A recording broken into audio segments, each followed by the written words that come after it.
ប្រទេសកម្ពុជានិងអង្គការសហប្រជាជាតិដើម្បីចូលជាមួយអង្គការសហប្រជាជាតិប្រទេសទាំងនោះត្រូវតែឯករាជ្យ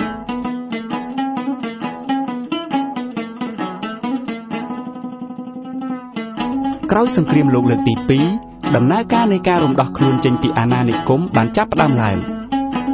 ប៉ុន្តែក៏មានប្រទេសជាច្រើនស្ថិតនៅក្រោមអាណានិគមដដែលដោយហេតុថាប្រទេសទាំងនោះជាប្រទេសឯករាជ្យគេបានចូលជាសមាជិកអង្គការសហប្រជាជាតិ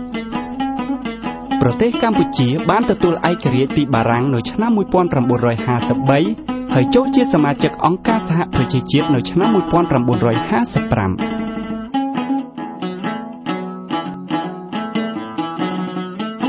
ប៉ុន្តែបន្ទាប់មកប្រទេសកម្ពុជាបានជួបប្រទះនូវបញ្ហាជាច្រើនសង្គ្រាមនិងរបបខ្មែរក្រហម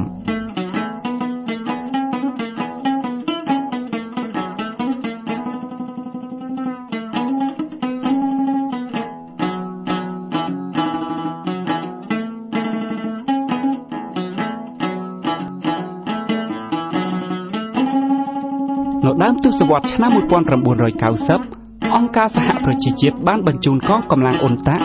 មកគាំទ្រប្រទេសកម្ពុជាក្នុងការផ្លាស់ប្ដូរមកជាលទ្ធិប្រជាធិបតេយ្យ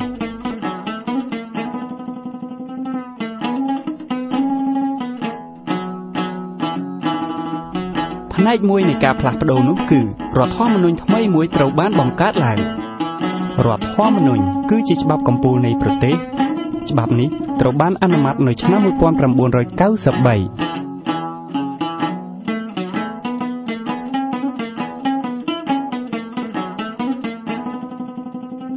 សមាសធាតុមួយនៃរដ្ឋធម្មនុញ្ញគឺបានចែងថាព្រះរាជាណាចក្រកម្ពុជាត្រូវទទួលស្គាល់និងគោរពសិទ្ធិមនុស្សដូចដែលមានចែងក្នុងរដ្ឋធម្មនុញ្ញរបស់អង្គការសហប្រជាជាតិនិងសន្ធិសញ្ញាអន្តរជាតិនានាស្តីពីសិទ្ធិមនុស្សរដ្ឋធម្មនុញ្ញបានចែងយ៉ាងច្បាស់ថាច្បាប់សិទ្ធិមនុស្សអន្តរជាតិគឺជាផ្នែកមួយដ៏សំខាន់នៃច្បាប់ប្រទេសកម្ពុជារដ្ឋធម្មនុញ្ញបានចែងអំពីសេចក្តីប្រកាសកម្ពុជាស្តីពីសិទ្ធិមនុស្សជំពូក3និងរួមបញ្ចូលស្ទើរតែទាំងអស់នៅបទដ្ឋាននៃសិទ្ធិមនុស្សអន្តរជាតិផងដែររដ្ឋាភិបាលនៃប្រទេសកម្ពុជាបានយល់ព្រមក្នុងការរាយការណ៍ទៅដល់អង្គការសហប្រជាជាតិអំពីការរីកចម្រើននៃការគោរពសិទ្ធិអង្គការសហប្រជាជាតិក៏មានសិទ្ធិក្នុងការឃ្លាំមើលលើការរីកចម្រើននេះសង្គមស៊ីវិលកម្ពុជាក៏មានសិទ្ធិរាយការណ៍ទៅដល់អង្គការសហប្រជាជាតិផងដែរ